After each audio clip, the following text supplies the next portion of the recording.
క్రైస్తవులుగా ఉన్న ప్రతి ఒక్కరూ గమనించాల్సిన విషయం ఏమిటంటే, క్రైస్తవులుగా ఉన్న మనకి ఆధారము బైబిల్ మాత్రమే. కానీ ఈ రోజుల్లో చాలామంది క్రైస్తవులు అనేకమైన ఆచారాలు ఆచరిస్తున్నారు.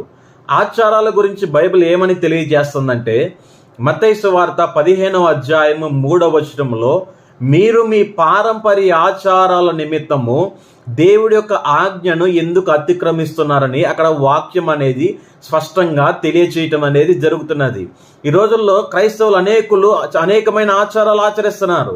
వాళ్ళని అడిగామనుకోండి, ఎందుకు మీరు ఈ ఆచారాలు ఆచరిస్తున్నారని వాళ్ళని అడిగామనుకోండి, మా పూర్వీకులు ఆచరించారు కాబట్టి మేము ఆచరిస్తున్నాం, మా పాస్టర్ గారు ఆచరిస్తున్నారు కాబట్టి మేము ఆచరిస్తున్నాం, మా పాస్టర్ గారు బోధిస్తున్నారు కాబట్టి మేము ఆచరిస్తున్నామని ఈ రోజుల్లో చాలామంది క్రైస్తవులు ఏమిటంటే తెలియచేయటం అనేది జరుగుతుంది.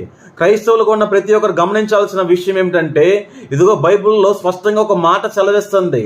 ప్రకటన గ్రంథము 22వ అధ్యాయము 18, 19 వచనాల్లో, బైబిల్లో ఏమి కలిపినా ఏమి తీసివేసినా బైబిల్లో ఉన్న తెగుళ్ళు మొత్తము వారి మీదకు వస్తాయంట.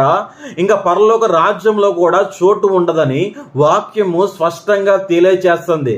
కానీ ఈ రోజుల్లో మీరు బైబిల్లో ఉన్న వాక్యాలను మీరు పక్కన పెట్టేసి పూర్వీకులు ఆచరిస్తున్నారని లేదా పాస్టర్ గారు చెప్పారని మీరు ఆ ఆచారాల్లో మీరు చొరబడితే, నా ప్రియ సహోదరి సహోదరుడా, ఖచ్చితంగా మన యొక్క జీవితాల్లో అనేకమైన శోధనలు మనం ఎదుర్కోవాల్సి వస్తుంది, అనేకమైన ఇబ్బందులు మనం ఎదుర్కోవాల్సి వస్తుంది. కాబట్టి గమనించండి, ఈ యొక్క ఆచారాలకి మూఢనమ్మకాలకి మీరు దూరంగా ఉండండి.